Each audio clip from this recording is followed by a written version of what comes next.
안녕하세요. TV 도서관에 가다 김보영입니다. 1960년 미국에서 출간된 이후 무려 50년의 시간 동안 개정을 거듭하면서 전 세계 독자들에게 사랑을 받아온 책이 있습니다. 바로 클리프턴 패디먼의 평생 독서 계획인데요. 18세부터 81세까지의 독자를 위한 독서 계획과 또 동서양의 고전에 대한 풍부한 정보와 해석이 있어서 고전을 설명하는 고전이다, 이렇게 불리고 있습니다. 평생 독서 계획의 저자 클리프턴 패디먼은 고전에 대해서 이런 말을 남겼는데요. 고전을 다시 읽게 되면 당신은 그 책 속에서 전보다 더 많은 내용을 발견하지는 않는다.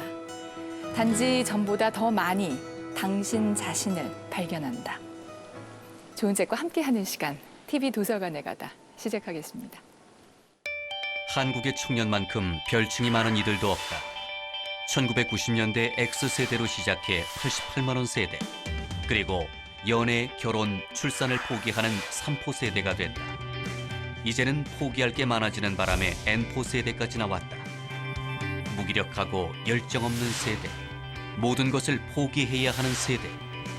청년들은 이러한 별칭을 어디까지나 기성세대의 관점이라고 이야기한다. 캠퍼스 시내21 기자 김송희, 월간 잉여 편집장 최서윤, 개간 홀로 발행인 이진송. 이제 막 30이 넘은 3명의 청년 필자들이 자신의 삶과 생활을 글로 풀어낸 책 미운 청년 새끼. 망가진 나라의 청년 생존설이라는 부제처럼 그들은 대한민국을 살아가고 있는 청년의 입장에서 자신의 경험과 생각을 다각도로 보여준다. 인턴과 비정규직, 프리랜서라는 이름으로 부당한 현실을 감당하기보다는 이직을 선택할 수밖에 없는 청년들의 상황. 부모님의 지원이 없으면 절대 해결할 수 없는 주거 문제. 부모님 세대에서 당연하게 생각했던 연애와 결혼, 출산이 청년들에게 할 수 없는 일, 해서는 안 될 일이 된 현실. 청년이 빠진 정치권의 청년 정책들 등 청년들이 왜 미운오리가 됐는지에 대해 조목조목 설명하는데, 명확하지 않은 미래에 대한 두려움과 불안함 속에서도 살아남기로 결정한 청년들의 이야기를 들어보자. 네, 오늘은 우리나라 청년들의 현 주소에 대해서 이야기한 책, 미운 청년 새끼에 대해서 이야기 나눠보겠습니다. 함께 얘기 나눠주실 세 분 모셨는데요. 먼저 공동저자인 캠퍼스 시내21의 김송희 기자 나오셨습니다. 안녕하세요. 안녕하세요. 네, 월간 잉여의 최서윤 편집장 나오셨습니다. 반갑습니다. 안녕하세요. 네, 은수미 더불어민주당 전 의원 함께 하셨습니다. 네, 반갑습니다. 반갑습니다. 네. 자, 미운 청년 새끼, 참 제목이 조심히 발음해야 돼요. 너무 세게 발음하면 욕으로 오해하실 수 있기 때문에요. 제목이 참 독특한데 특히 이 서문을 보면은 이렇게 첫 줄에 나와 있습니다. 이 책은 청년 세대에 대한 자기 고백사이다라는 말로 책이 이제 시작이 되더라고요. 제목은 누가 생각하신 거예요? 정한 거는 이제 아이디어를 내신 건 저희 책 같이 쓰신 이진송 저자님이셨는데요. 네. 이게 나오게 된 배경이 처음에 출판사에서 이제 몇 가지 제목을 제안을 주셨는데 그게 좀 청년을 대상화하고 좀 불쌍하게 타자화하는 라는 느낌을 저희는 받았어요. 그래서 그런 걸로 하는 차라리 이런 게 낫다라고 하면서 막 저희 단체 채팅방에서 막 이야기를 하다가 이진송 저자님께서 요즘에 이런 방송이 인기가 있는데 뭐 차라리 이렇게 하자라고 하셨는데 좀 그걸로 채택이. 방송 이름을 얘기해도 되나요? 그럼 미운 우리 새끼라는 네. 방송 프로그램이 있어서 네, 네. 당초의 기획이 각자 자기의 이야기를 할 수 있는 청년들이 자기 당사자로서의 얘기를 하는 것을 묶어서 내자는 목적이 있었고, 독립 잡지를 직접 만드는 사람, 그리고 매체에서 청년들과 함께 호흡하면서 자기의 글을 쓰는 사람, 그렇게 모이게 된 것 같습니다. 그 은수미 전 의원님도 청년 문제에 굉장히 관심이 많으시고 최근에 책을 한 권 내셨는데 희망마중이요? 네. 이게 청년들과 함께 이야기한 내용을 좀 담은 그런 예, 책으로 그런데요. 알고 그래서 있어요. 처음에 네. 전화가 왔을 네. 때 저는 저 책 소개하라고 하는 줄 알았어요. 왜냐하면 작년에 낙선하고 나서 전국을 돌면서 강연을 하는데 주로 저 초대를 청년들이 하셔서 오히려 국회에서는 청년들 만나 뵙기가 힘들어요. 청년들이 목소리가 없잖아요. 뭐 모임이 있는 것도 아니고 트윗이나 이렇게 SNS로 서로 대화를 하시는 게 또 국회로 잘 들리지도 않고 그러다가 아마 필리버스터를 계기로 저를 알게 되셨는지 네. 계속 이제 부르고 국회 방송이 큰 역할을 했죠. 그렇죠. 마국텔이라고 그때 네. 불려져서 네. 제가 낸 희망마중책의 부제가 알바가 시민이 될 수 있나요? 라는 건데 그 직접 질문하신 거예요. 내가 주말 알바를 포기를 못해서 광화문 광장에 한 번도 나가지를 못했다고 하면서 내가 그때마다 비겁하다고 느껴지는데 이렇게 비겁하다고 생각되는 내가 시민이 정말 될 수 있어요? 그러니까 나 같은 사람의 힘으로 세상이 바뀔까요? 뭐 이런 질문들에 대한 저희 대답 혹은 거기에 대한 반론 뭐 이런 것들을 엮은 책이에요. 그래서 사실은 그 책을 쓰기 전에 청년들이 쓴 책들을 꽤 읽었었어요. 어쨌든 제가 읽은 책 중에는 미운 이 청년 새끼가 발음을 잘해야 조심하셔야 돼. 돼요. 상당히 재밌었어요. 어떤 어떤 면에서 좋으셨어요? 그러니까 세 분이 저도 아까 처음 이제 대기실에서 만나서 호구 조사를 잠깐 했었는데 세 분이 어떤 관계인지 읽으시면 알 텐데 결이 달라요. 예를 제가 드리려고 아예 가져왔는데 김송희 이 작가께서 쓴 글 중에 광고에 대한 문제 제기가 있어요. 그래서 그 책에는 그 그림이 없어서 제가 직접 찾아봤어요. 이 광고예요. 맞죠? 네, 맞아요. 예. 그러면서 물감 살 돈이 없어 그림을 못 그리겠다면 지금 당장 연락하세요라는 예술인 복지재단 광고가 지하철 벽면에 아주 크게 있는데 김송희 작가가 뭐라고 문제 제기를 했냐면 우리가 이렇게 불쌍한 사람이야? 내가 왜 시혜를 받아야 돼? 그래서 오히려 이 광고를 보는 예술인들은 절대로 전화를 안 한다는 거예요. 그러니까 불쌍한 청년, 비정규직 인턴으로 떠도는 청년의 뭔가를 베푸는 게 아니라 이 사람, 그러니까 청년의 권리로서 문제를 바라보고 청년들이 청년의 목소리를 내는 방식으로 우리는 살겠노라. 그러니까 우리한테 미안해하지도 말고 시혜를 베풀 생각하지도 말고 우리를 시민으로 권리 있는 사람으로서 인정하고 거기서부터 시작해 뭐 이런 얘기로 전 읽혔거든요. 제가 제 해석을 제대로 했는지 모르겠는데 근데 이건 두 분이 의견이 좀 비슷하셨을 거라고 요건 두 분이 의견이 다르셨어요. 제 해석은. 그게 어떤 내용이죠? 예. 이게 뭐냐면 경향신문이 70주년 창간 기념으로 청년에 대한 이 프로젝트를 했는데 청년이나 사회적 약자에 대해서 요게 굉장히 일면에 배치된 광고예요. 근데 저도 이걸 봤었어요. 그런데 이제 김송희 작가는 뭐라고 말씀하셨냐면 이거 역시 아까 말씀드린 좀 시혜, 불쌍하게 여기는 왜 청년이 우리가 김밥하고 라면 먹고 살아. 하지만 우리 청년을 다 대변하는 것, 표현하는 건 아니야. 여기에 대해서 최서윤 작가께서는 그러니까 이미지, 이 기사의 이미지, 문제 제기가 있다는 건 알지만 또한 이 역시 새로운 시도가 아니냐. 사실은 언론이 이런 걸 그러니까 전면에 내세우는 건 굉장히 이슈화되고. 이슈화 되도록 하는 새로운 시도가 아니냐 이런 이제 문제 제기를 또 동시에 하셨어요. 서로 다른 영역에서 글을 쓰셨는데 사실은 겹치는 주제들이 있고 그 주제에 자신들의 얘기를 담은 그 모든 것이 청년이다라는 느낌이 들었어요. 너무 훌륭한 독자. 이 책의 기획 의도를 정말 10분 다 읽어주셨고 그 의도가 정확하게 전달된 것 같아서 매우 기쁘네요. 이 책을 보면서 우리 굉장히 다양해. 하지만 이렇게 살고 싶어. 이렇게 얘기하는 것 같아서 네. 전 되게 좋았어요. 이제 청년의 삶에 대한 이야기를 좀 나누기 전에 이 청년의 범주부터 좀 얘기를 해보고 넘어가야 될 것 같아요. 이 책의 도입 부분에 보면은 이 저자 세 분하고 편집자 간의 대담 내용이 실려 있는데 그 이야기의 시작도 역시 청년의 범주를 정의하는 것으로 시작이 되거든요. 연령으로서 나눠볼 필요도 있지 않을까도 얘기해봤다가 또 어떤 공통의 강렬한 경험을 감수성이 예민한 시기에 공유되는 시기로 나눠야 한다는 얘기도 하다가 결국 저희는 그래 청년이라는 것이 변화를 어쨌건 욕망하고 변화의 가능성을 믿고 모색하면 우리 청년이라고 일단 그 청년스러움이라고 우리끼리 약간은 밑밥을 깔고 이 책을 진행해 보자라는 식의 일종의 정의라기보단 합의를 했었죠. 내가 청년인가? 라고부터가 고민이었어요. 왜냐하면 저는 이제 뭐 20대도 더 이상 아직 30대거든요. 그렇게 안 보이시겠지만. 네. 그렇게 안 보여요. 30대이고 네. 또 이미 직장을 다니고 있고 어떻게 네. 보면 제도권 안에 들어와 있고 제가 뭐 삼각김밥이나 저기서 대표하는 컵라면으로 끼니를 때우는 막 불쌍한 청년도 아니거든요. 그럼 나는 청년이 맞나? 라고 생각해 봤을 때도 고민이 들었어요. 근데 불안한 마음이 있는 게 좀 청년인 것 같아요. 뭐 미래에 대한 불안일 수도 있고 지금 현재 내 일자리가 있는 사람조차도 사실 그 기반이 단단하지 않잖아요. 비정규직이 아니고 정규직이라고 하더라도. 그러니까 그런 불안한 마음을 가지고 기득권 세력에 들어가고 싶은 마음도 분명 있지만 그것과는 다른 삶을 모색하고 싶은 마음도 또 있는 거예요. 그러니까 이런 고민들을 매일매일 하는 게 사실 청년인 것 같아요. 최근에 이제 청년 또 청춘들에 대한 책들이 또 많이 나와서 이제 저희 프로그램에서도 이제 많이 다뤘었는데요. 항상 하는 얘기가 뭐냐면 지금 세대를 살고 있는 청년들과 또 기성세대 청년들의 분위기는 조금 다른 것 같다.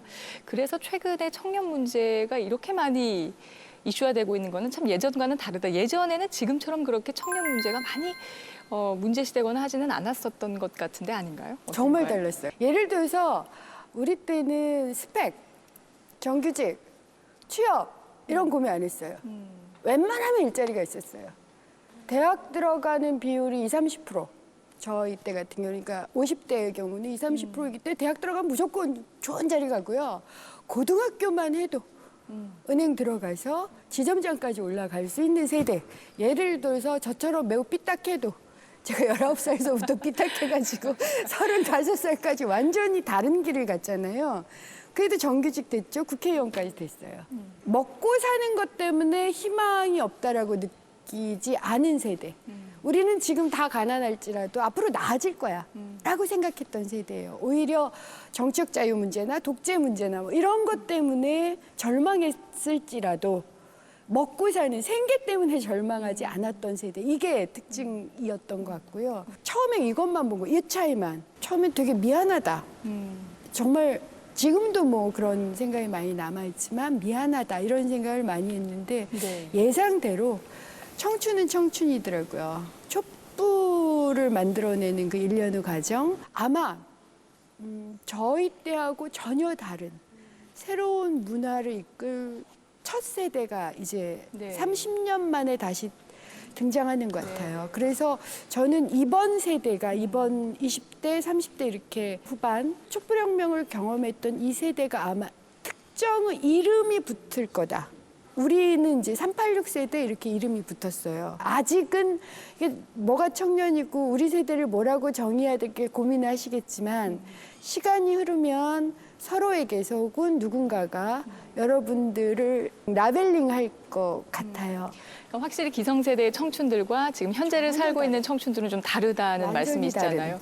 좀 전에 말씀 중에 한 알바생이 알바를 가느라고 촛불 집회에 못 나가서 굉장히 속상하다라는 의견을 들었다고 하셨는데 같은 맥락인 것 같아요. 우리가 먹고 사는 문제가 가장 중요하기 때문에 뭐 정치 문제라든지 여타 사회 문제에 젊은이들이 관심을 가지지 못하고 또 있어도 적극적으로 참여하지 못하고 그런 것이 아닌가 싶은데 그러니까 청년 문제에서 제일 먼저 논의되는 게 바로 이 먹고 사는 문제. 그러니까 일자리 문제예요. 책에서는 먹고 사니즘이라고 이제 표현이 되어 있죠. 이게 이제 신조어 일종인데 그래서 청년들이 이렇게 먹고 사는 문제, 그러니까 이걸 취업이라고 또 다른 말로 표현할 수 있을 텐데 압박감이 대단하잖아요. 지금 청년들을 대화를 나누다 보면은 모든 것을 취업 이후로 유예시켜 놓는 게 되게 많은 거예요. 뭐 취업하면 여행 가야지, 취업하면 부모님한테 선물 사드려야지, 취업하면 친구들한테 밥 한 번 싸야지, 취업하면은 뭐 해야지, 취업하면 연애해야지. 그러니까 그 전까지는 나는 뭐를 하면 되게 마음에 죄책감이 드는 거예요. 취업도 못했는데 내가 지금 이걸 해도 되나?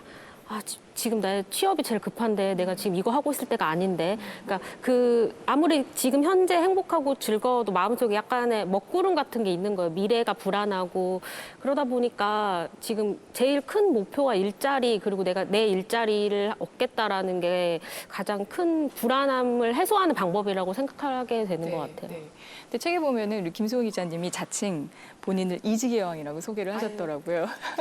근데 제가 막 네. 되게 좋은 회사들을 이직을 많이 했다면 여왕이겠지만 네. 그냥 쭈구리처럼 막 직원 5명인 회사 이렇게 이직하고 막 이랬기 네. 때문에 뭐 이렇게 그래서, 여왕까지는 아닌 것 같습니다. 네. 굉장히 많습니다. 네, 이직의 그런, 횟수. 예. 뭐 3일 다닌 회사까지 하면은 셀 수가 없습니다. 네. 그 횟수의 면에서 이제 많아서 여왕이라고 표현을 하신 것 같아요. 근데 이렇게 직장을 옮기면서 다양한 그 청년들의 문제에 많이 경험을 하셨더라고요. 예를 들면 뭐 인턴 문제라든지 비정규직 문제라든지 뭐 유리 천장이라든지요. 같아요. 직장을 다니다 보면은 자기 자신에 대해서도 알게 되는 것 같아요. 여러 번 그만두다 보면은 내가 도저히 참을 수 없는 게 무엇인가를 직장 내에서 알게 돼요. 그러니까 왜 모든 게 다 완벽한 직장은 없잖아요. 돈도 많이 주고 칼퇴도 하면서 뭐 휴가도 마음껏 쓸 수 있고 뭐 상사까지 좋은 사람이고 정말 인간관계까지 좋고 이렇게 모든 게 갖춰진 직장은 사실 없거든요. 있으면 제보 부탁드립니다. 네. 그렇기 때문에 거기에서 항상 선택을 해야 돼요. 개개인은. 내가 모든 게 힘들어도 난 돈을 되게 많이 벌어야 되는 사람이다. 그러면은 그 대기업이 아무리 야근도 많고 힘들어도 그걸 참아야 된다고 또 스스로 생각하게 되고. 근데 사실 그런 좋은 하나라도 갖춰진 직장조차도 많이 없거든요. 네. 양질의 일자리는 갈수록 줄어들고 있고 금, 운수저를 물고 태어나지 못한 다수의 청년들은 저임금, 불안정 노동자가 된다. 이런 청년들은 자신의 처지를 흙수저에 비유한다. 흙으로 만든 수저를 상상해 봤는가? 무엇을 퍼먹으려고 힘이라도 주면 그만 바스라지고 마는 쓸모없는 도구다. 흙수저를 물고 태어나면 영영 밥을 퍼먹기 어렵다는 인식을 반영한 것이며 불가능한 경쟁을 은유한 것이다. 즉, 수저 계급론은 부모 탓보다는 사회 구조에 대해 문제 제기를 하는 행위다.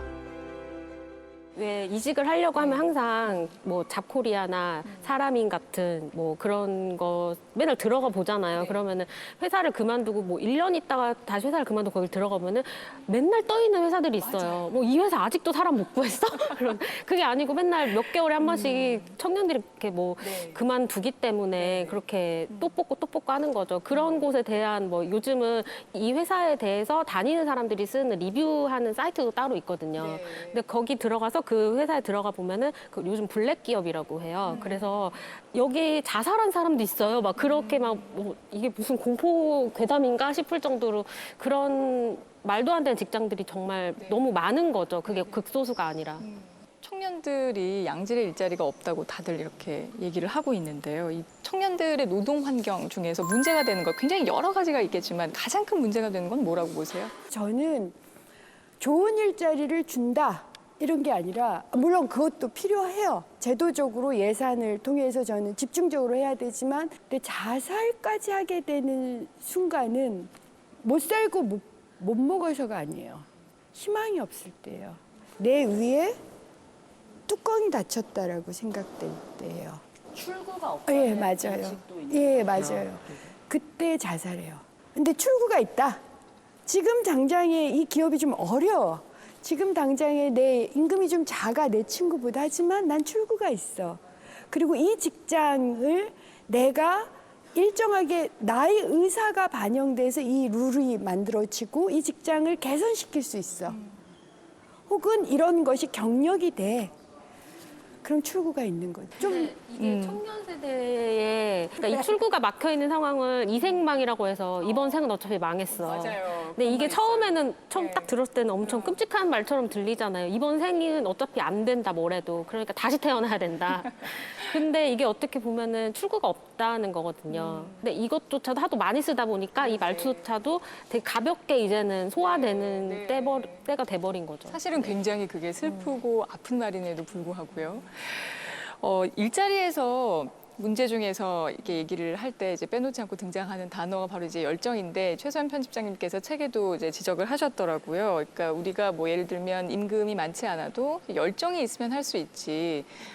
그러니까 이른바 열정을 강요하는 거죠. 근데 분명 문화적인 부분과 이게 용인되는 어떤 시스템적 부분도 있다고 생각하는데 청년들은 열심히 해야 되는 존재고 청년인데 열심히 안 하는 거는 죄악이고 너는 힘이 있는데 왜 안 하냐라는 사회적 압력도 분명히 있는 것 같고 그리고 인턴이라든가 비정규직이라는 청년들을 계속 시험에 두는 거죠. 네가 그만큼 너의 열정을 증명해야지 증명하는 거 보고 잘하는 것 같으면은 뭐 정규직 시켜줄게. 이런 식으로 해서 사람들은 계속 남의 눈치를 보고 모든 자기가 가진 에너지와 시간을 다 쏟고 그 시간과 에너지를 남겨두는 거를 절대 용납하지 않고 남은 에너지가 있으면 직장에서 다 퍼부어야지라는 그런 마치 참기름 이렇게 쥐어짜듯이 그 사람을 이렇게 쥐어짜서 그러면서 임금은 조금 주려고 분명 이렇게 유지하게 되는 건 여러 문제와 구조도 있는 건 사실인 것 같아요. 예를 들어 영세 자영업자 같은 경우는 임대료 문제도 있을 거고 뭐 여러 문제도 있겠지만 그렇게 이 중에서 잘하는 사람이 있으면은 정규직을 시켜준다고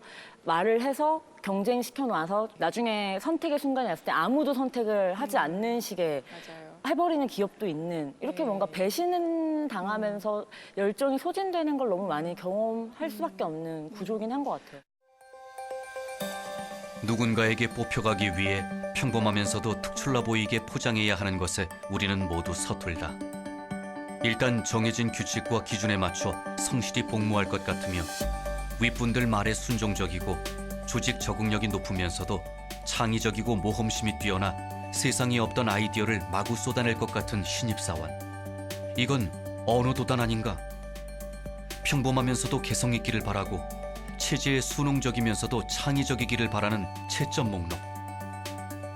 마른 걸레 쥐어짜듯 일상을 포기한 채 아무리 뛰어도 어차피 채점표에는 충족되기 어려우니 이번 생은 망했어 라는 자조가 절로 나온다. 제가 이제 캠퍼스 잡지다 보니까 대학생 기자단을 운영을 같이 일을 하는 기자단이 기수마다 한 10명 정도 있어요. 그래서 제가 물어봤었어요. 뭐 어떤 직장을 원하냐고 그랬더니 칼퇴근이 보장되고 꼰대가 없는 직장 이렇게 얘기를 하더라고요. 근데 이 얘기를 딱 들으면 어떤 사람은 아유 취업하기 전부터 칼퇴근부터 생각하네. 열심히 해서 커리어를 키울 생각을 해야지라고 할 수도 있어요. 근데 이 말을 한 친구가 제가 같이 일해봤을 때 제일 성실한 친구였거든요. 근데 사실 이 친구도 막상 들어가면은 막 정말 눈치 보고 칼퇴근 못할 아이예요, 제가 보기에는. 하지만 주변에 선배들한테 듣기로 너무 야, 그 회사는 절대 10시 전에 퇴근을 못 해. 막 이런 회사가 너무 많으니까 그냥 꿈만이라도 칼퇴근이 되고 눈치 없이 사실 그리고 이게 동어거든요. 그러니까 칼퇴근을 못 한다는 거는 꼰대가 눈치를 보니라 못 하는 거거든요. 일이 없어도 선배가 아직 퇴근을 못 하고 있으면 못 하기도 하니까. 그러니까 삶의 여유가 있으면서도 회사 내에서 내 결정권을 존중받는 걸 원하는 것 같아요. 이게 다 두 가지의 말이 다 있는 거죠. 네네. 그 최서연 편집장님 같은 경우에는 어떤 조직에 속하기보다 자기의 잡지, 그러니까 월간 잉여라는 잡지를 창간하셨잖아요.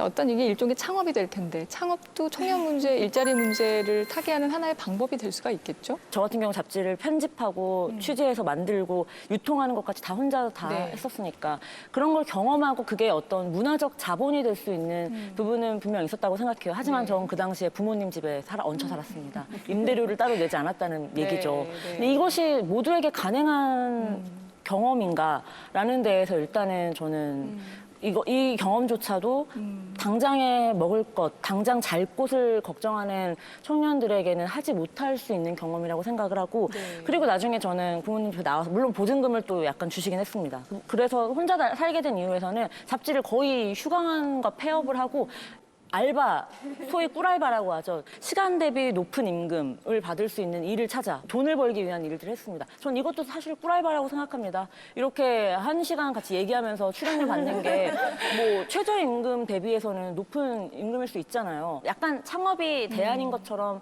전 정권 같은 경우는 얘기도 많이 하고 다니고 관련 예산을 만들었는데 창조경제였죠.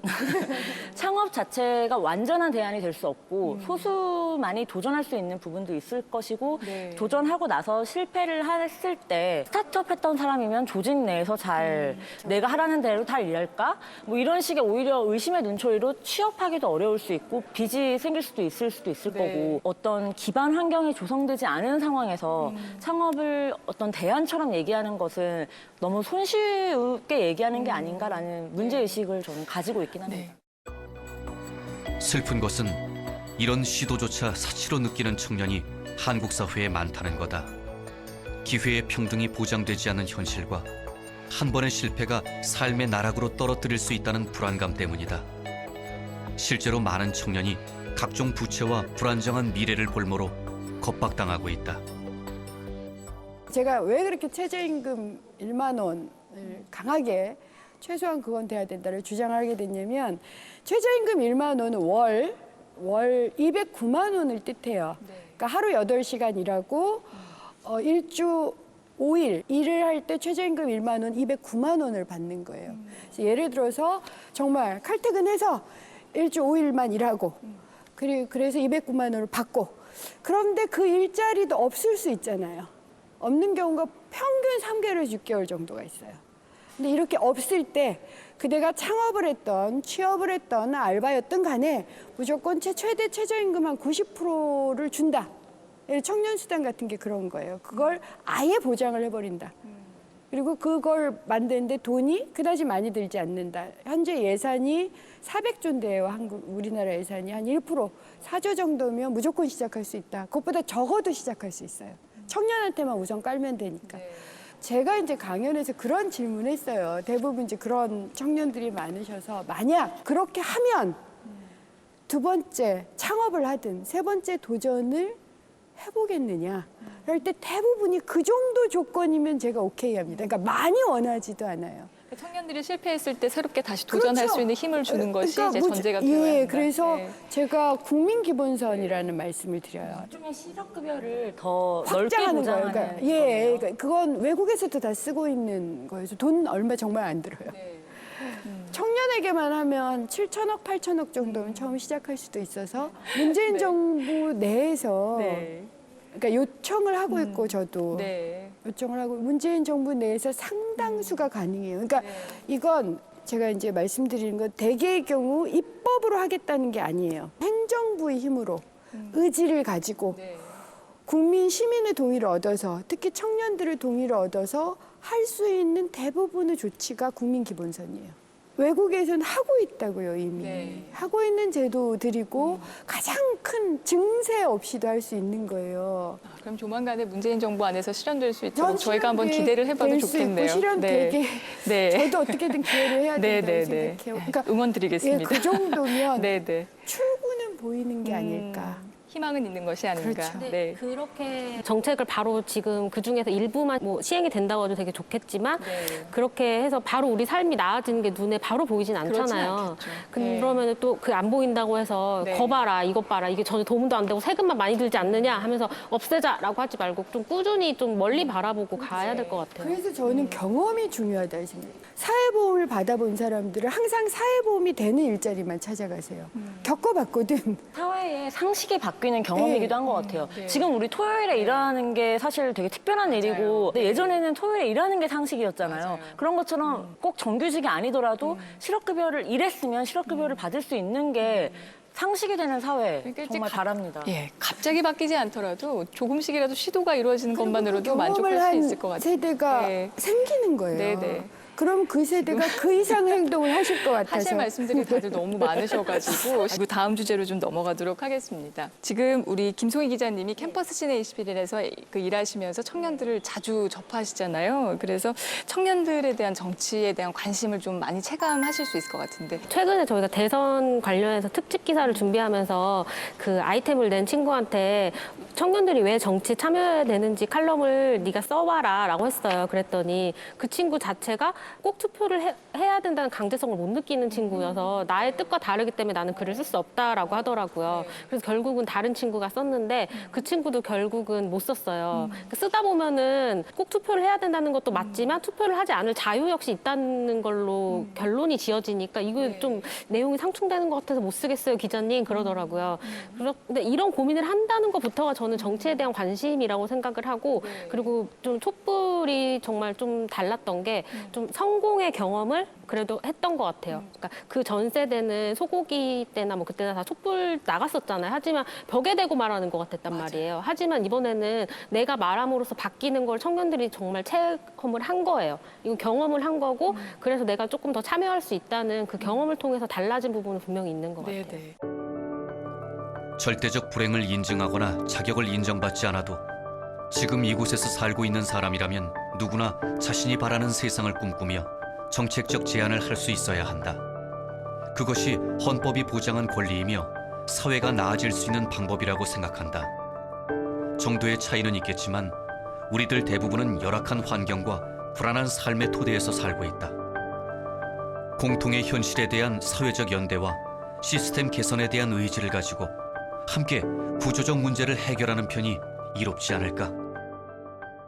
이런 질문 하시는 분들이 많으세요. 그러니까 은수미 의원의 강연이라도 친구야 같이 가자 그랬더니 나 관심 없어 이런 사람 많은데 이런 사람을 어떻게 설득하면 좋겠느냐 이렇게 얘기해서 저는 그렇게 말씀드렸어요. 굳이 안 하겠다는 분을 설득하기보다는 하겠다는 사람을 찾아보자. 찾아서 채널을 만들든 플랫폼을 만들든 독서회를 만들든 어쨌든 하자는 사람들이 있다. 우리는 전국적으로 연결되기 시작을 했어요. 그러니까 그런 조직들이 생겨나더라고요. 보통은 온라인 조직들이 많고요. 저를 누가 초청을 하겠어요? 학생회에서 초청 안 해요. 학생회가 없어요. 근데 무슨 그룹들이 생겨서 초청을 하고 그 제가 가면 그러니까 저하고 잘 일정을 조율해서 가면 예를 들어서 그룹은 30명인데 갑자기 150명이 오기도 해요. 거기서 막 이름들 전화번호 다 따고 막 이러해서 우리 한 번 더 연결을 해봅시다. 이런 행위들을 시작을 하고 또한 정치가 그런 행위들을 조장해야 돼요. 선전선동하자 제가 이런 얘기를 하는데 네네. 조장하는 시작? 그러면 저는 조금씩 더 이러다가 스노볼링 효과가 나타나서 눈덩이처럼 커질 거다. 여러분들의 힘으로. 라고 저는 낙관해요.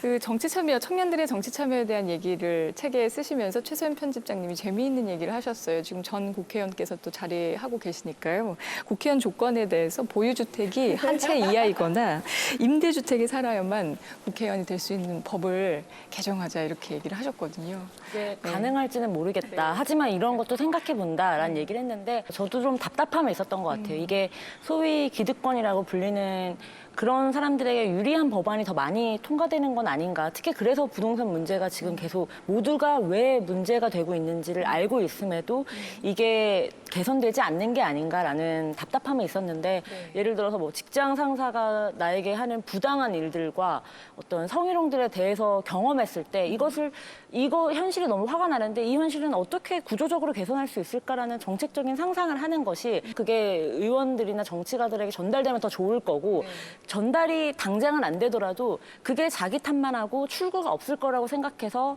비관하는 것보다는 조금 더 내 심신에 낫더라고요. 정책 제안 실제로 할 수 있는 뭐 창구가 있지 않나요? 이번에 쌍방향 플랫폼, 그러니까 문재인 1번가 보셨어요? 문재인 1번가 같은 게 옛날에 없었던 게 아니에요. 있었어요. 많은 정치인들이 해요. 저도 그런 걸 시도를 해봤는데 다 실패했어요. 이번에 성공한 이유는 저는 문재인 캠프가 워낙 디자인을 잘해서가 아니라 여러분들이 바뀐 거예요. 그러니까 그런 걸 만들면 이런 욕구가 있었던 거고 그걸 만들면 이제는 참여를 하시거든요. 이게 민원이 잘 사는 사람으로부터만 들어와요.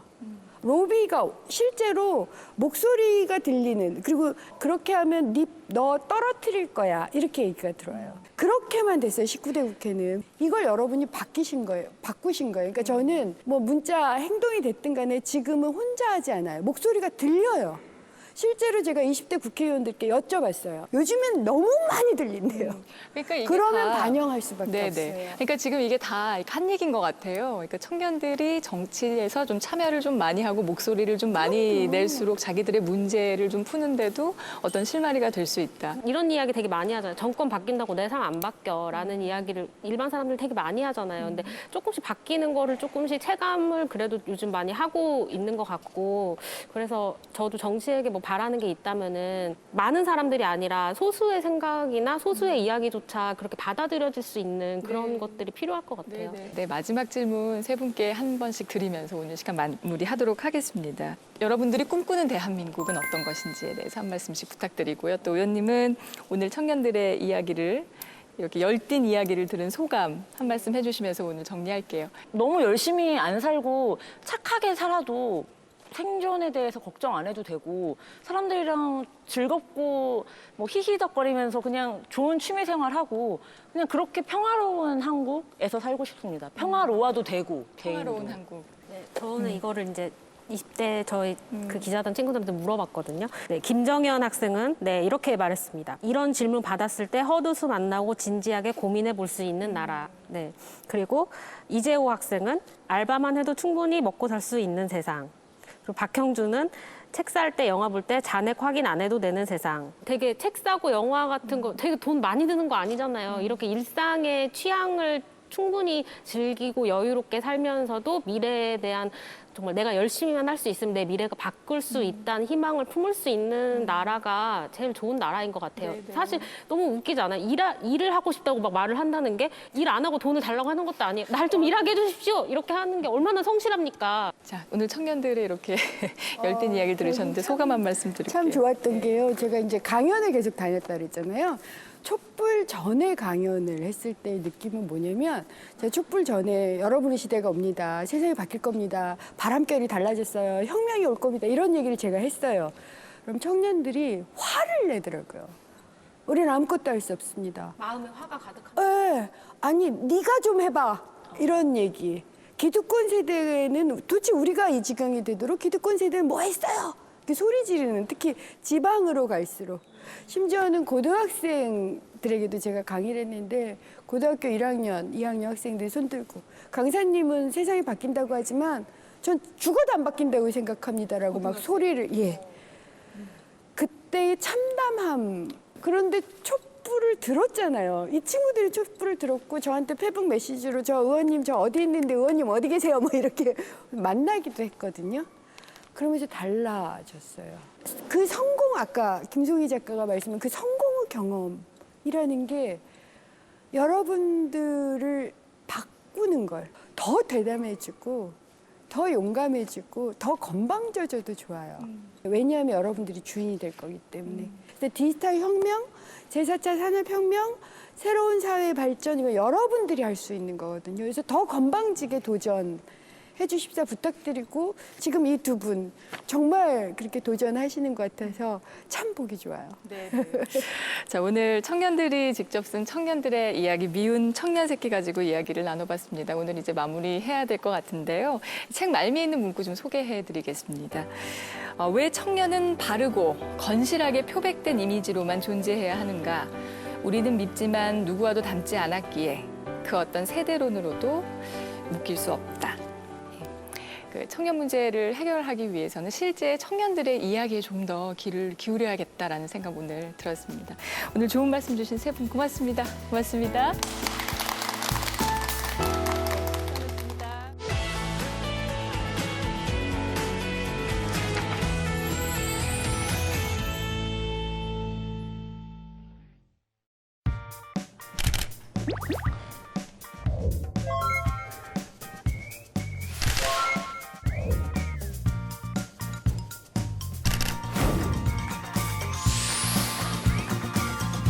찍고 계시던 작품이 있던데 우리 정의기억재단에서 소녀상을 저한테 보내주셨습니다. 아마 제 인생에서 가장 자랑스럽고 가장 소중한 감사패인 것 같아요.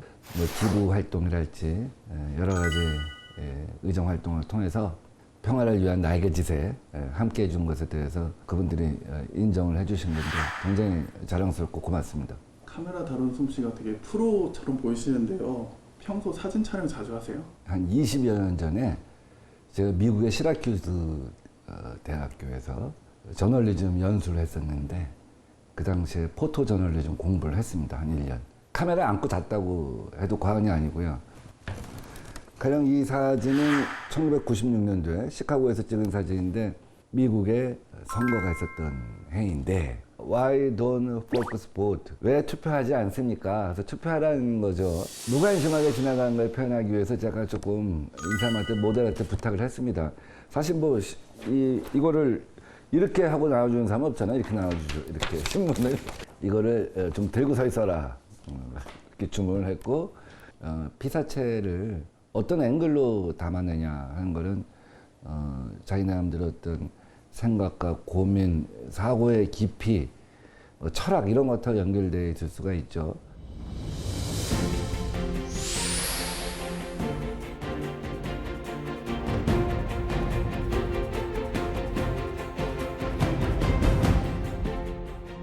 뭐 인생에 영향을 끼친 책이 따로 있나요? 저는 책을 많이 읽었지만 내 인생에 영향을 준 책은 없습니다. 많은 사람들이 존경하는 인물이 누구냐 그러면 백범, 김구, 이순신, 세종대왕 이렇게 얘기하고 또 당신 인생에 영향을 준 책이 뭐냐고 물어보면 어떠한 고전들을 답하는데 저는 그렇지 않습니다. 제 인생에 그분들이 그렇게 강하게 들어와 있지 않아요. 저는 제 인생을 끊임없이 반추하고 고민하고 생각하게 한 사람은 제 옆에 있는 사람들이라고 생각합니다. 어머니랄지 아버지랄지 가족들을 저는 제일 존경합니다. 또 책도 마찬가지예요. 나의 고민에 답을 할 수 있게 해준 그때의 책, 그것이 그때의 의미가 있는 것이지. 한번 소개해 드릴까?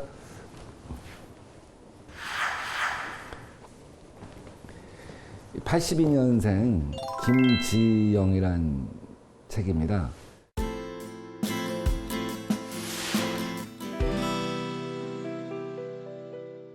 최근에 우리 금태섭이라고 하는 동료 국회의원이 책을 모든 국회의원들한테 보냈어요. 의정 활동을 함에 있어서 그냥 관념적으로 일과 가정의 양립이 어렵다 이렇게 생각하지 말고 실제로 이 한 권의 책을 읽어보면 얼마나 어려운가 하는 것을 알 수가 있을 테니 참고하라고 보내줘서 제가 아주 생생하게 읽었습니다. 어떤 독특한 한 개인의 체험이라기보다도 그 당시 이 시대의 여성이 겪었던 일반적으로 누구나 겪었을 만한 얘기들을 갖다가 모아서 서술한 것을 보면서 거의 다큐멘터리, 소설 같은 다큐멘터리라고 생각했습니다.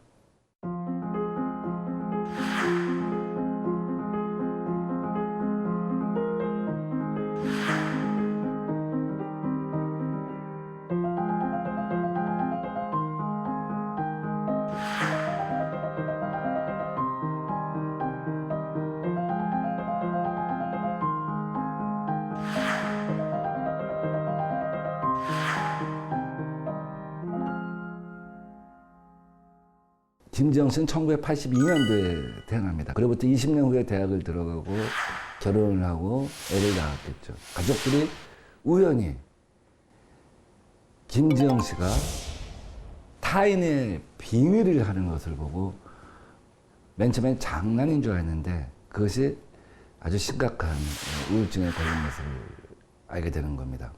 그래서 결국은 정신과 치료를 받는 과정인데 이것은 개인적 질병이 아니라 어떻게 보면 사회에 의해서 얻어진 병이다 하는 것을 갖다가 담담하게 그려나가고 있습니다. 제가 이 책을 읽으면서 자꾸 우리가 어렸을 때 살아왔던 기억들이 나는 거예요. 아버지가 먼저 고기 반찬이나 국에 이제 숟가락을 넣어야지만 이제 우리들도 먹게 하고 가부장적 문화에서 늘 희생하고 헌신했던 모습을 많이 떠올리게 하더라고요. 저는 제 인생을 살면서 제가 굉장히 남녀 평등주의자라고 생각을 했고 또 사회생활을 하면서 실제로 그렇게 해왔다고 생각하지만 집에서는 전혀 그렇지 않았던 그 나의 결혼 30년을 돌아보게 하는 그런 지점도 있다고 생각해요. 저 같은 1958년생 동년배 우리 개띠들 같은 경우는 다 그랬을 텐데 오빠부터 대학 가야지. 너는 공장 가서 일하고. 1980년생 개띠한테도 여전히 그런 차별은 존재했구나. 그럼 다시 그로부터 24년이 지난 2006년 개띠생은 많이 달라졌을까 하는 생각을 해봅니다. 정부에서 가족계획이라는 이름으로 산하 제한 정책을 펼칠 때였다. 의학적 이유의 임신 중절 수술이 합법화된 게 이미 10년 전이었고 딸이라는 게 의학적인 이유라도 되는 것처럼 성간별과 여아낙태가 공공연했다. 1980년대 내내 이런 분위기가 이어져 성비 불균형의 정점을 찍었던 1990년대 초 셋째 이상 출생 성비는 남아가 여아의 2배를 넘었다. 1990년까지도 한국은 출생 성비 불균형이 매우 심각한 나라였다. 김지영 씨가 태어났던 1982년에는 여아 100명당 106.8명의 남아가 태어났는데 남아의 비율이 점점 높아져 1990년에는 116.5명이 되었다. 신앙 같은 거죠. 남자아이가 왜 소중하다고 생각했을까? 그 당시는 제사 문화가 있었잖아요. 그리고 혈통이 남자로 이어진다고 생각하잖아요. 우리 사회 같은 경우는 아주 과도할 정도의 남아 선호 사상이 지배했던 때가 있었죠. 그래서 세계사적으로 유례가 없을 정도로 성비 불균형까지 생기고 그것이 지금에 와서는 지금 30대에 해당되는 거죠. 커다란 사회적 문제가 있을 수 있다고 생각합니다. 근데 이제 그 이후에 지금 같은 경우는 오히려 시집간 딸이 더 부모한테 효도한다는 생각, 딸아이랑 같이 사는 것이 가정이 부드럽고 행복하다는 생각, 뭐 그런 것들이 많이 이제 우리 사회에 유포가 돼갖고 지금은 많이 교정된 것이 아닌가 하는 생각을 갖고 있습니다. 친구들은 중고등학교 때 아버지의 사업이 망했다거나 조기 퇴직당했다는 이야기를 흔하게 했다. 여전히 경기는 불황이었고 친구들의 알바도 그 부모님의 직장도 변변치 못한 와중에 IMF 때 동결되었던 등록금은 만회라도 하려는 듯 쑥쑥 올랐다. 2000년대의 대학 등록금은 물가 상승률보다 배 이상 올랐다. 대학에서 가장 먼저 친해진 친구는 1학년을 마치고 휴학했다. 친구는 아무리 아르바이트를 해도 등록금, 교재비, 하숙비, 생활비까지 감당할 수가 없다고 했다. 돈 말고는 어떤 것도 위로나 격려가 되지 않을 것 같아 김지영 씨는 친구의 말을 가만히 듣고만 있었다. 국가가 부모의 능력의 차이에 의해서 인생의 출발의 차이를 만드는 것을 방치해서 안 된다고 생각해요. 국가는 그것을 최소화해주는 의무가 있습니다. 헌법의 기본 정신 아니겠습니까? 사회에 진출할 때까지는 인생의 멍해를 갖고 출발하게 해서는 안 된다는 생각을 갖고 있습니다. 이제 성년이 됐으면 자기 노력의 결과에 따라서 좋은 대학을 가냐, 그렇지 않은 대학을 가냐 하는 것은 그건 개인의 책임입니다. 그러나 그 사람들이 사회에 진출할 때 등록금 때문에 빚을 져 갖고 출발한다. 그럼 평생의 멍해를 갖고 출발하는 거 아니에요. 그거는 국가가 막아줘야 한다고 생각합니다. 그래서 기본적으로는 국가가 반값 등록금을 제대로 실시할 수 있도록 해야 한다. 지난 정부에서 부분적으로 도입을 했습니다. 그래서 소득에 따라 융자를 받을 수 있는 정도를 달리했고 지원도 다른 것으로 알고 있습니다. 네. 재원만 확보가 가능하다고 한다면 보다 광범위하게 또 전면적으로 실시하고 융자에 대해서도 그 장기간 거치하고 여유가 생긴 다음에 갚을 수 있도록 제도적 보완이 필요하다고 생각합니다. 김지영 씨가 회사를 그만둔 2014년 대한민국 기혼 여성 5명 중 1명은 결혼, 임신, 출산, 어린 자녀의 육아와 교육 때문에 직장을 그만두었다. 정대현 씨와 김지영 씨는 맞벌이를 하며 알뜰하게 모아 전세 대출금을 다 갚았다.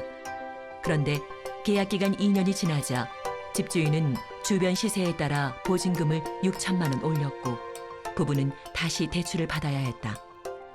김지영 씨는 돈을 벌어야 한다는 부담을 크게 느끼고 있었다. 김지영 씨의 주변에도 아이를 기관에 보내고 일을 다시 시작한 엄마들이 많았다. 원래 일하던 업종에서 프리랜서로 전환한 경우도 있었고 방문교사나 학원 강사, 공부방 창업 등 사교육 시장에 뛰어든 경우도 있었고 캐셔, 서빙, 정수기 관리, 전화 상담 등 각종 파트타임으로 일하는 경우가 가장 많았다. 직장을 그만둔 여성의 절반 이상이 5년 넘도록 새 일자리를 찾지 못하는 실정이다. 어렵게 재취업하더라도 직종과 고용 형태 면에서 모두 하향 이동하는 경우가 많다. 저는 기자 생활 주로 했는데 언론계에서는 상상하기 힘든 일이죠. 남녀 차별이라고 하는 것은. 그리고 또 이미 본인들이 작심을 하고 들어옵니다. 경찰 기자든지 종군 기자든지 전쟁 기자든지 다 하겠다고 작심을 하고 들어오는 것이죠. 그런데 그런 언론계에서조차도 많은 유능했던 후배들이 결국 아이들이 초등학교 때 방치되어 있는 걸 보면서 조금 상대적으로 출퇴근 시간이 분명한 부서로 옮겨져 가서 일하는 것을 보면서 아, 이거는 정말 국가가 제대로 책임져 줘야 하는 문제이구나 하는 생각을 많이 합니다. 그래서 첫째는 단절이 생기지 않도록 하는 게 필요하다고 보고 다음 두 번째는 그럼에도 불구하고 단절이 생겼을 때는 다시 어떤 재교육이나 이런 기회를 통해서 혹은 육아 부담이 큰 그 연령대 여성들을 위한 여러 가지 잡들을 미니잡이랄지 이런 것들을 개발하는 것이 중요하다고 봅니다. 김지영 씨는 지원이를 어린이집에서 데리고 나와 유모차에 태웠다. 김지영 씨는 아메리카노 한 잔을 사들고 공원 벤치에 앉았다. 오랜만에 밖에서 마시는 커피는 맛이 좋았다. 바로 옆 벤치에는 30 전후로 보이는 직장인들이 모여서 김지영 씨와 같은 카페에 커피를 마시고 있었다. 그때 옆 벤치의 남자 하나가 김지영 씨를 흘끔 보더니 일행에게 뭔가 말했다. 에휴, 나도 남편이 벌어다 주는 돈으로 커피나 마시면서 돌아다니고 싶다. 맘충 팔자가 상팔자야. 한국 여자랑은 결혼 안 하려고. 김지영 씨는 뜨거운 커피를 손등에 왈칵왈칵 쏟으며 급히 공원을 빠져나왔다. 김지영 씨는 낮에 있었던 일들을 남편에게 얘기했다. 그 커피 1,500원이었어. 나 1,500원짜리 커피 한 잔 마실 자격도 없어? 죽을 만큼 아프면서 아이를 낳았고 내 생활도 일도 꿈도 내 인생 나 자신을 전부 포기하고 아이를 키웠어. 그랬더니 벌레가 됐어. 난 이제 어떻게 해야 돼? 된장녀, 김치녀, 또 맘충 이거를 자기 애인, 자기 누나, 자기 여동생, 자기 집사람한테 쓴다고 생각해 보세요. 일부에서는 그것을 어떤 남성의 열등감의 표현이다. 여성들이 이제 사회 진출을 괄목할 만한 정도로 하고 초중고에서 여성의 성적이 과거와 다르게 부모가 똑같이 지원을 하다 보니까 여성의 성적이 앞서가고 이런 것들을 보면서 열등감의 표현이라고들 하는데 그것이 맞든 틀리든 간에 하여간 타인을 비하하는 것은 곧 자기 인격의 판결이라고 생각합니다. 우리 어머니 세대는 어떻게 살았고 그 어머니 세대가 갖고 있었던 어려움과 한은 무엇이고 나의 누나, 나의 여동생, 나의 아내는 지금 김지영의 눈으로 나를 바라본다면 어떻게 나를 바라볼지를 한번 돌이켜보자 하는 얘기이고 내 딸, 내 조카들의 세대에 있어서는 82년생 김지영과 같은 사람이 있지 않았으면 한다는 그런 생각에서 이 책을 많은 남자들이 또 많은 여성들이 읽어봤으면 합니다.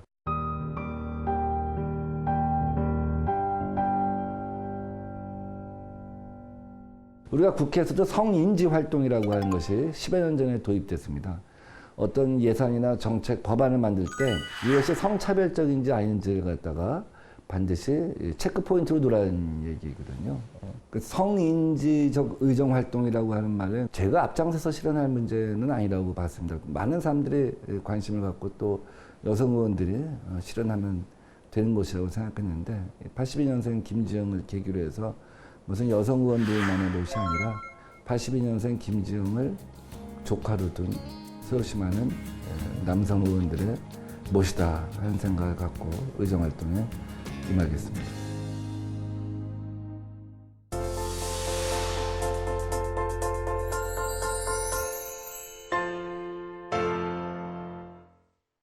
국회 도서관이 선정한 새로 나온 책과 화제의 책들을 만나보는 시간, 신간 산책입니다. 오늘은 어떤 책이 준비되어 있을까요? 남아프리카 공화국 헌법에는 인종, 종교, 장애는 물론 성적 지향으로 차별받지 않아야 한다라고 명시되어 있는데요. 백인 우월 정책의 수혜자이자 또 성소수자이기도 한 남아프리카 공화국 헌법재판관의 이야기, 헌법의 약속을 소개합니다. 인종차별로 악명 높았던 남아프리카 공화국에서 백인으로 태어난 에드윈 캐머런. 가난한 백인 가정에서 태어났지만 백인이라는 이유로 고등교육을 마칠 수 있었는데요. 평탄할 것 같은 그의 삶은 자신이 성소수자라는 것을 밝히면서 사람들의 편견에 맞서야 했고 에이즈의 원인인 인간 면역결핍 바이러스에 감염돼 죽음에 직면하기도 했습니다. 법의 혜택을 받은 백인으로서 비백인 차별에 항거했던 그는 성소수자의 권익을 위한 투쟁을 벌이며 남아프리카 공화국 법을 바꾸어 나가는데요. 흑인의 이동을 금지했던 통행법의 폐지 재판, 만델라의 변호사 자격 박탈을 둘러싼 재판, 에이즈 치료제 보급을 막은 정부와의 투쟁 등 지독한 낙인과 배척에 굴하지 않고 성소수자 차별 금지를 헌법 명문화로 이끌어낸 에드윈 캐머런. 그는 이 책을 통해 민주주의에서 법이 어떤 역할을 해야 하는가에 관한 시사점을 던집니다. 아침부터 저녁까지 쉼 없이 일하다 보면 내가 무엇 때문에 일을 하나라는 생각이 들 때가 종종 있는데요. 인간보다 일이 중심이 되는 사회를 향한 따끔한 통찰. 일하지 않을 권리를 소개합니다. 관념화된 정시 출퇴근 고용 형태에 저항하는 사람들에 대한 연구를 바탕으로 일 중심 사회의 속상을 파헤치는 저자. 일이 우리에게 생계수단을 제공하고 사회적 인정과 존중을 가져다 준다는 인식은 결코 자연스러운 것이 아닌 사회적, 역사적 고정관념에 불과하다는데요. 먼저 일의 개념을 면밀히 검토한 저자는 일 비판이 필요한 이유, 일 때문에 생기는 소외 현상, 일하는 삶이 주는 모멸감 등을 날카롭게 성찰합니다. 책은 게으름뱅이 연합의 회원들처럼 일하는 시간을 줄이거나 아예 일을 그만두려고 시도한 사람들의 사례도 소개하는데요. 사회적 편견을 벗고 진정한 자유를 찾고자 노력하는 이들의 이야기가 울림 있는 메시지를 던집니다. 현 사회에서 일의 중요성을 경시하지 않으면서도 일 중독 사회를 살아가는 우리에게 대안이 왜 필요한지 설득력 있는 논의를 제시하는 저자. 일 중심성이 덜한 존재로 전환하면 현재 사회의 피상적 도피와 자유보다 더욱 강력하고 진정한 자유를 누릴 수 있다는 저자의 말이 여운을 남깁니다. 2011년 극심한 생활고에 시달리다 삶을 마감한 시나리오 작가 고 최고은 씨. 사연이 알려진 후 가난의 사회적 책임에 대한 논의가 일었는데요. 6년이 지난 지금 우리 사회는 얼마나 달라져 있을까요? 더 가난해지지 않기 위한 희망의 경제학. 사회적 경제는 좌우를 넘는다를 소개합니다. 88만 원 세대, 불황 10년 등 한국 사회 문제를 날카로운 시선으로 통찰해온 경제학자 우석훈. 저자는 현재 정글 자본주의화된 한국 사회에서 서민을 보호해 줄 수 있는 것은 사회적 경제라고 말하는데요. 사회적 경제란 양극화 해소, 일자리 창출 등 공동이익과 사회적 가치의 실현을 위해 사회적 경제 조직이 협력과 연대를 바탕으로 수행하는 모든 경제적 활동을 가리킵니다. 여기에서 경계해야 할 것은 사회적 경제가 좌파 정책이라는 고정관념. 그는 사회적 경제의 필요성을 도서관에 빗대 설명하는데요. 도서관은 보수적인 사람도 진보적인 사람도 중요성과 필요성에 반대하지 않는다. 책을 사기 힘들 때 도서관의 중요성이 커지는 것처럼 불황기일수록 해결책을 사회적인 것, 공유에서 찾아야 한다는 주장입니다. 각국의 사회적 경제 모델과 사회적 경제 조례 제정 현황표, 담당 부서의 연락처 등 사회적 경제에 관심 있는 독자에게 유익한 정보를 소개합니다. 걸크러쉬라는 말 들어보신 적 있나요? 소녀 걸과 또 반하다는 뜻의 크러쉬온이 합쳐진 말로 여성이 다른 여성을 동경하는 마음을 가리키는데요. 세계적 걸크러쉬의 시조 슈퍼히어로 원더우먼의 비밀스러운 역사, 원더우먼 허스토리를 소개합니다. 2차 세계대전에 참전한 남성들의 빈자리를 메우기 위해 여성들의 사회 진출이 활발해졌던 1941년 황금왕관, 빨간 비스티에 빨간 부추 차림을 하고 나타나 악당을 처단하는 원더우먼 캐릭터는 출간 즉시 폭발적인 인기를 끌었는데요. 이 책은 원더우먼의 창작자 윌리엄 몰턴 마스턴에 대한 숨겨진 이야기를 생생히 소개합니다. 마스턴과 주변 인물에 대한 전기이자 원더우먼의 탄생 설화, 캐릭터 변천, 미국 페미니즘의 역사 등이 촘촘히 얽혀 있는데요. 여성의 참정권이 당연하지 않던 시절부터 현재에 이르는 시간을 넘나들며 원더우먼을 여성 인권의 바로미터로 재조명하는 저자. 우리는 홍일점 슈퍼히어로인 원더우먼에 대해 얼마나 제대로 알고 있을까요? 원더우먼은 진짜 페미니즘의 아이콘인가라는 물음에 답을 찾을 수 있을 겁니다. 요즘 서점가에는 공부하는 직장인 셀러던트의 발길이 끊이지 않는다고 합니다. 셀러던트라는 말은 직장인을 뜻하는 셀러리맨과 학생이라는 뜻의 스튜어던트의 합성어라고 하는데요. 자기 개발에 매진하는 직장인이라는 뜻을 가지고 있습니다. 자신의 역량을 키우고 또 치열한 경쟁 사회에서 살아남기 위해서 서점을 찾는 것인데요. 세계적인 투자의 귀재 워렌 버핏이 이런 말을 남겼다고 합니다.